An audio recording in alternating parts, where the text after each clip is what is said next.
All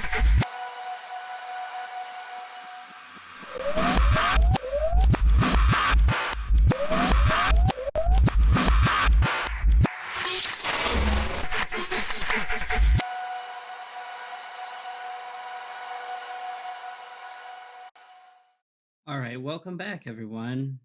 It's been a while since I made a video, and it's just been difficult dealing with the neurogenic thoracic outlet syndrome and recovering from the surgery. After having my first rib removed, my scalene muscles removed, and my pectoral detached from my shoulder. Had 5 nerves compressed for 5 or 6 years. Vertebrae C5 through T1, all those nerves were compressed. So I've got nerve damage and atrophy in my right arm. But anyway, I was going through these post-mortem daguerreotype books that I have, and one of the things that I find deeply fascinating about them, the first one I ever read and looked through was just entitled Sleeping Beauty, which that book itself is extremely expensive. It's like $300. Um, I don't know why, but it had some really phenomenal pictures in it of post-mortem daguerreotypes from the 1800s moving up into the early 1900s.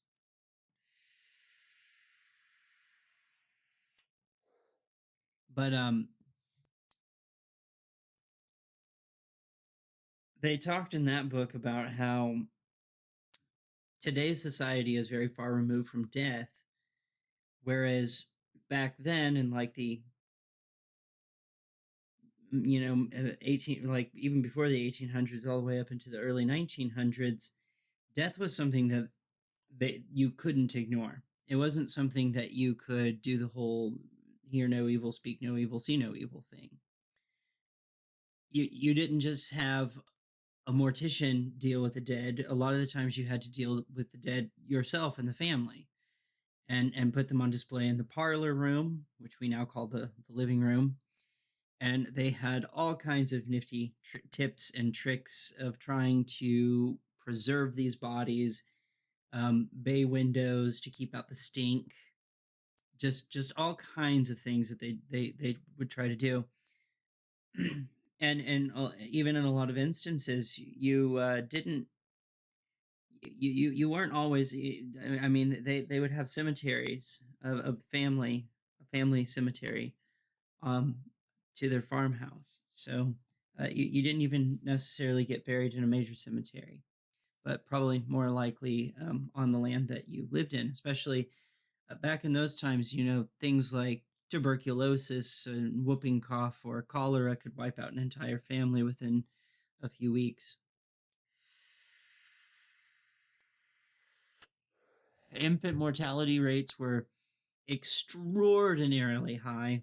But one of the things I find fascinating is that looking through these, I noticed that in a time where people were more religiously inclined, I find that they were more accepting of the concept of death being the desist of consciousness than I've seen even atheists today.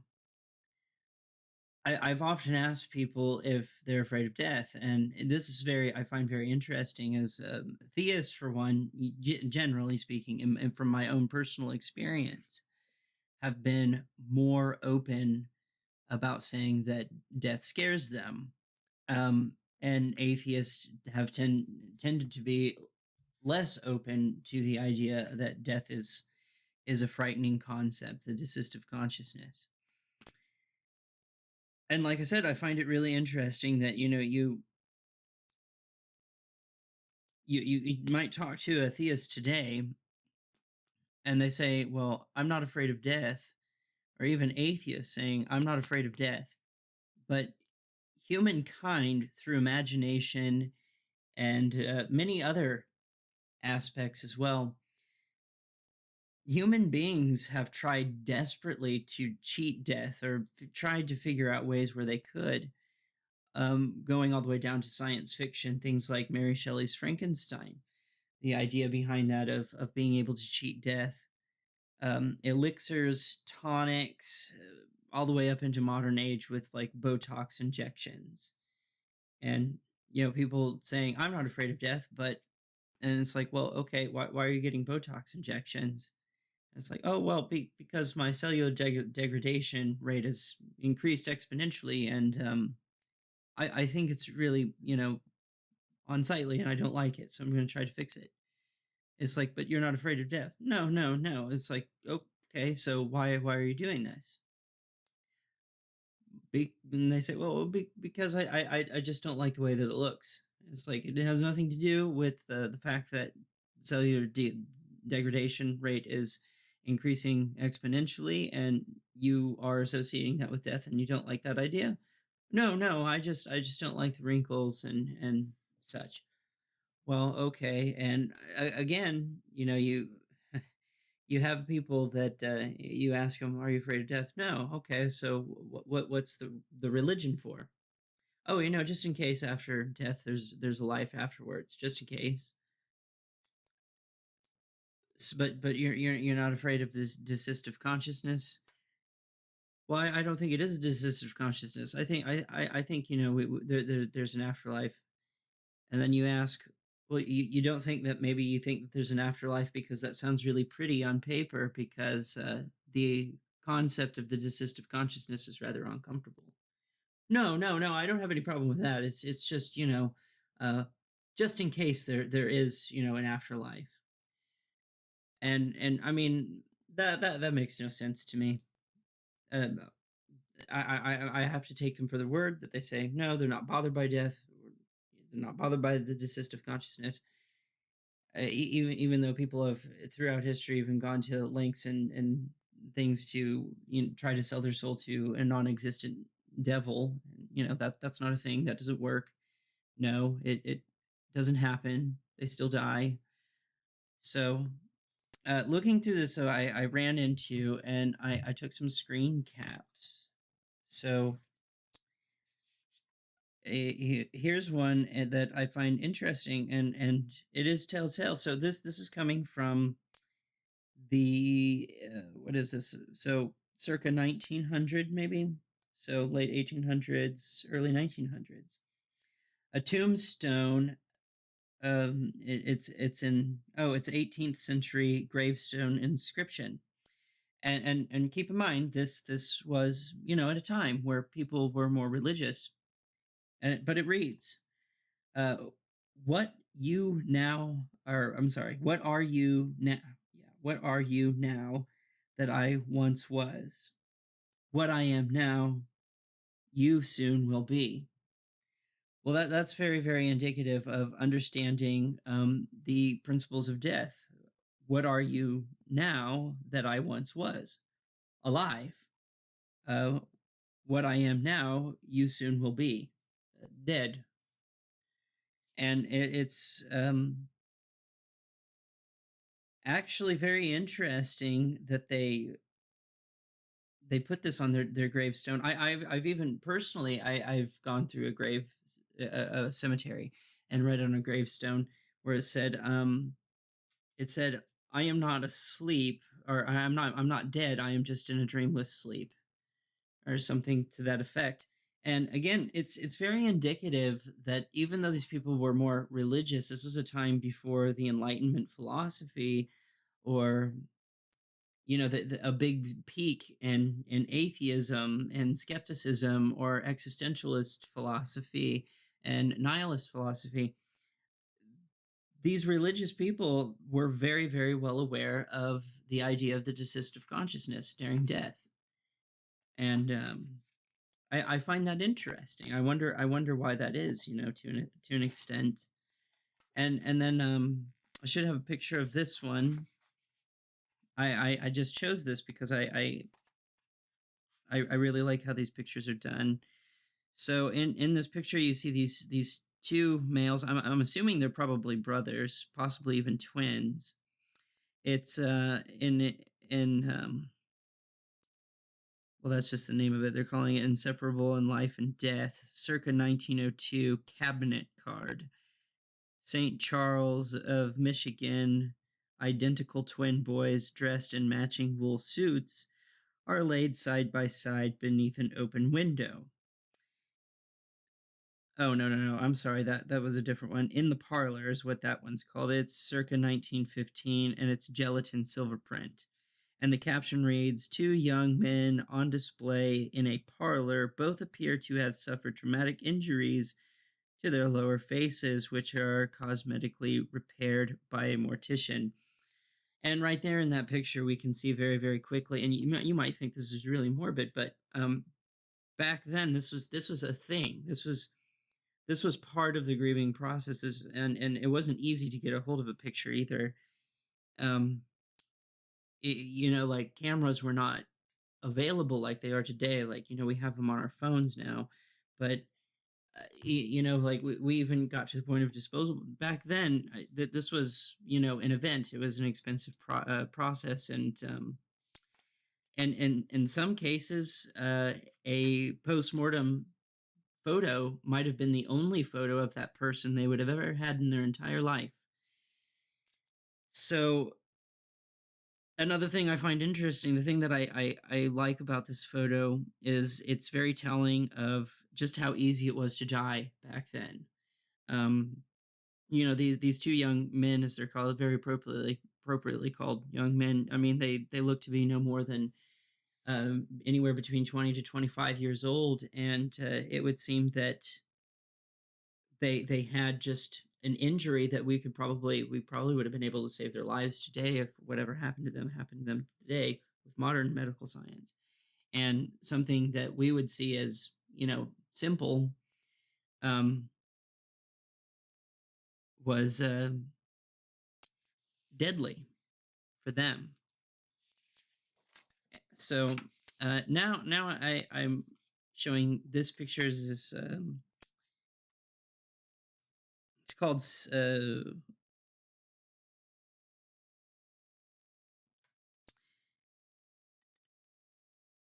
it's called Siblings with Coranium Leaves, circa 1866 plate ambrotype. It's a young sibling sharing a coffin, sadly an all too common occurrence in the 19th century.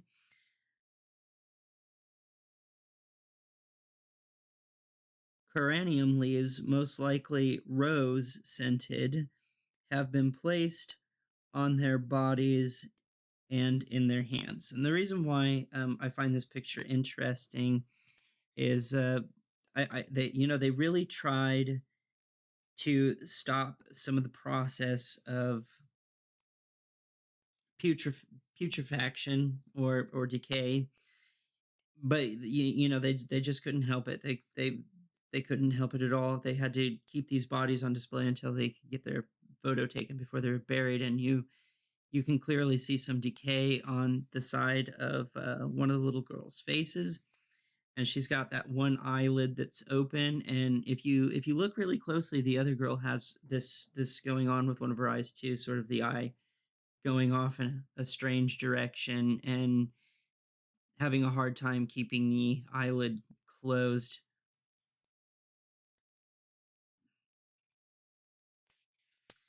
So they had no choice to experience this. They had no choice to see like human decomposition full-fledged right in their face, like right in front of them, not in a picture like I'm showing you, but whoever took this picture was right there to see the decay of these children, and the family members had to see the decay of these children. And then the other picture I chose was another picture was of this girl. Now there's two pictures of this girl. I'm only going to show one. They're going to read the title. It's circa 1856, sixth plate daguerreotype. There's two of them. This one I find interesting because what the family had chose to do for a picture is they chose to prop this little girl up, this dead girl, in a chair, and take a picture of her, and then they made the decision to then afterwards put her in the coffin and take another picture after she was placed in the coffin. And I'm not entirely sure why they decided to do that, but you can see the very real significance of decomposition starting to occur with the sunken eyes. And in the coffin, she has her eyes closed, but it's sitting in this chair. They could not get those eyes to close.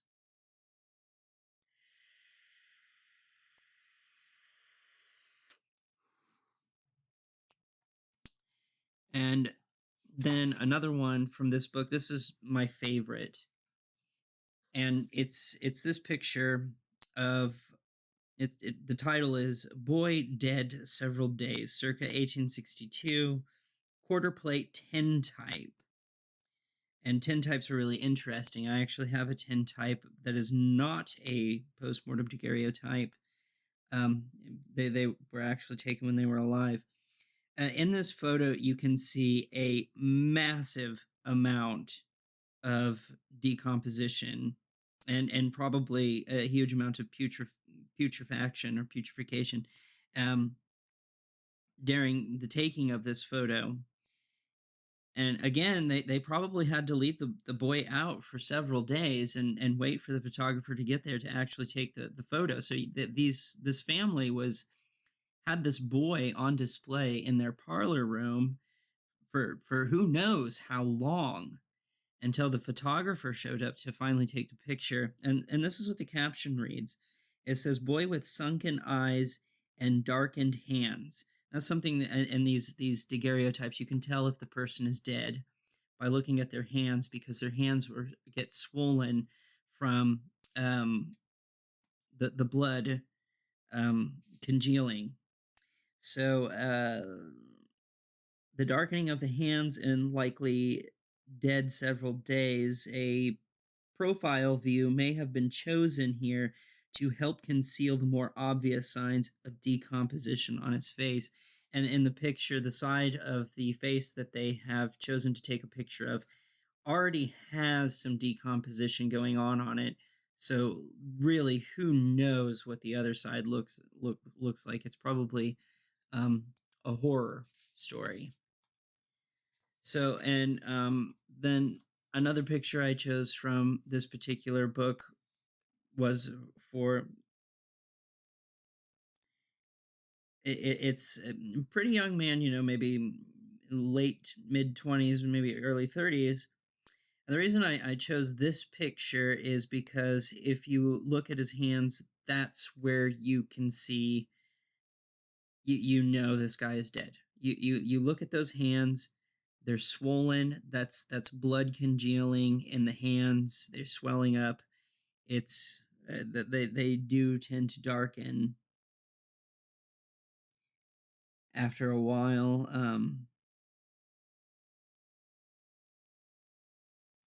It's circa 1867. It says, "On his temple is a missing or shaved area of hair with a small wound near its center, an injury likely associated with his cause of death." So again, like, death was very real, very, very, very common problem in that day and age. And as another example of, even though these people were more religious and just surrounded by death, I mean, just surrounded by it. So us viewing these pictures today, you might be thinking like, man, Jinx, this is some dark stuff. Are you okay? I'm not sure, to tell you the truth. I have found myself sympathizing with some of the people in these pictures, not in person, not personality wise, not in life. I feel myself sympathizing and empathizing with them being dead, and that doesn't make sense to me because clearly I'm not dead. So I think a lot of that has to do with sort of the surgery, and that's a long story, but I mean, I might as well say it. It's almost like my subconscious mind associates the surgery as some kind of really traumatic event that, like, even though my conscious mind understands it's a surgery, it's a medical procedure, it's supposed to help, it's not supposed to be horrible. But my subconscious mind, all it really understands or knows is that one day I went to sleep, and as far as my subconscious mind is concerned, when I went to sleep, something really horrible and horrifying happened, and something that just is not supposed to be, and a lot of pain that my conscious mind is unaware of because I was asleep. And so I found myself dreaming, having dreams about being shot in the chest, being hit by cars in the chest. And I dream in third person, so I watched myself get buried multiple times and cremated multiple times. And so I find myself empathizing and sympathizing with death. And I wonder if that's an effect of PTSD from the surgery. Um, so that's going to take my conscious mind trying to fix the subconscious mind. No, no, no. It's telling it, no, it's you weren't tortured. It's just a medical procedure. I mean, as far as my subconscious mind is concerned, it might as well have been torture. I mean, if they would have done that surgery while I was awake, it would very much have been torture. Absolutely. That would have been horrifying. I probably would have died from pain alone. Which is, I mean, that's one of the reasons I don't understand this whole beef against pain medications. It's like, look, if we don't have access to these things that significantly halt interpretation of pain, you absolutely can die from pain. Your central nervous system gets overloaded. You'll pass out. Your heart rate goes sky high, and you can die. Um, so I think analgesics are important and modern medical science. So I'm not a fan of these anti-opiate zealots because they don't even know what they're talking about. A lot of the times you can't even do a surgery without some kind of opiate involved. But here's another picture, and here's a poem that was written after a post-mortem daguerreotype was taken. It's circa 1870. And this poem I find interesting. It's called Little Graves, and this is what it reads. It says, I walked with slow and cautious feet above the sleeping dead.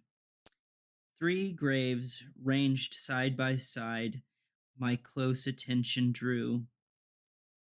O'er to the tall grass bending side, and one seemed fresh and new. As lingering there, I mused a while on death's long dreamless sleep, and mourning life's deceitful smile, a mourner came to weep. Her form was bowed, but not with years. Her words were faint and few, and on those little graves her tears distilled like evening dew. The prattling boy, some 4 years old, her trembling hand embraced.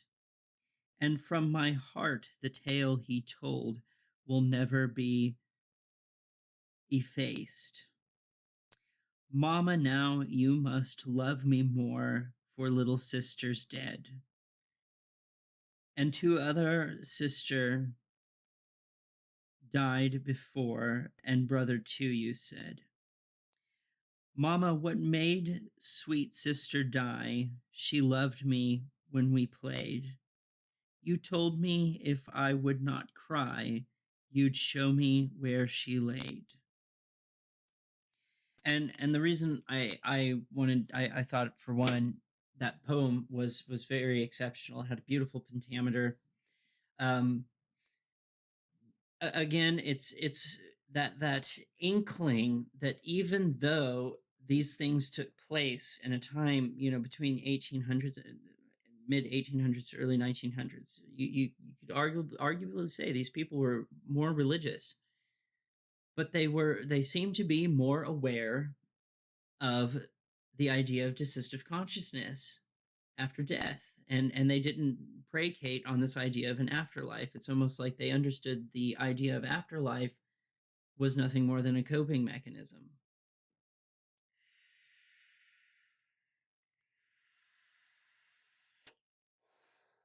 So I find that interesting. And now we in today's day and age, we live in a time where death is very, very far removed from a social setting. We think about it very, very seldomly, and when we do, it's a very uncomfortable thought. And I wonder, like, you if you look at the culture and how it was shaped because they were confronted with death in such a realistic way, that, all the way to the point where taking pictures of the dead was not seen as bizarre, strange, eccentric, dark, or anything like that, but sort of as a normal part of grieving and mourning over the loss of a loved one.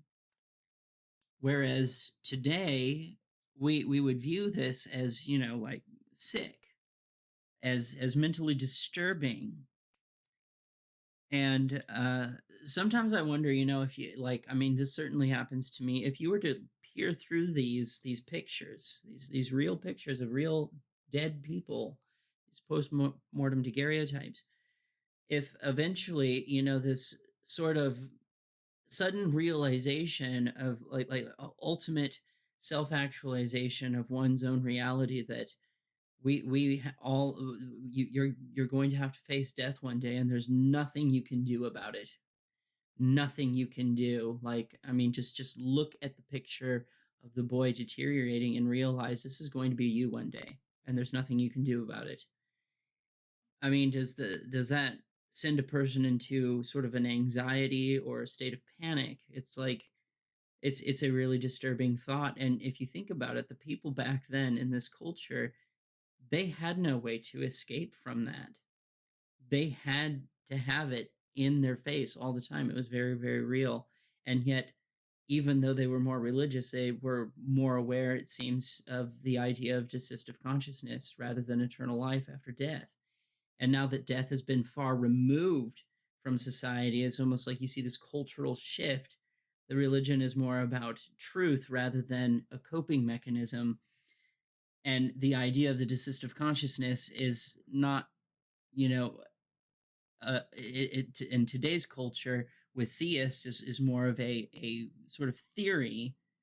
And I think atheists even kind of get removed from the stark cold reality of what desistive consciousness actually means. And so the theist is going like, no, there absolutely is an afterlife, and the idea of desistive consciousness is almost like vague and ambiguous and maybe not even there. And you have the atheist, anti-theist side of things, where it's almost like, well, it's not even a thought. Like, they don't even think about the idea that death is the desistive consciousness and what that truly means. And that's a huge cultural shift. And it's because death has been removed from our everyday lives. Like, it did not used to be this way. I find this very interesting and fascinating.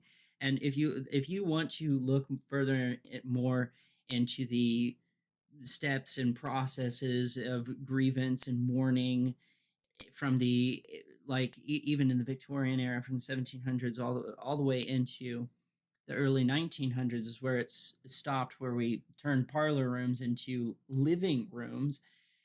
And that I think is where you start to see the cultural shift of sort of ignoring death and what it means.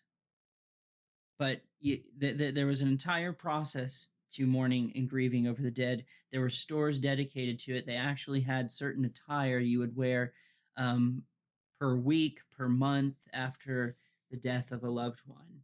And it was very common that you would even keep a little locket around your neck. Women would wear little lockets around their neck of tiny itty bitty little post-mortem daguerreotypes or pictures of their children or their loved one around their neck. Very common. That was a thing. Like I said, if we did that today, people think you're dark, that, you're mentally disturbed, something's wrong with you.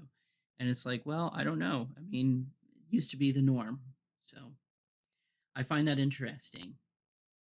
It's very interesting. Anyway, I'm gonna wrap that up. That's just kind of what I want to do a video about. Uh, so I hate saying like, share, subscribe, comment. You guys know the drill. So I'm out.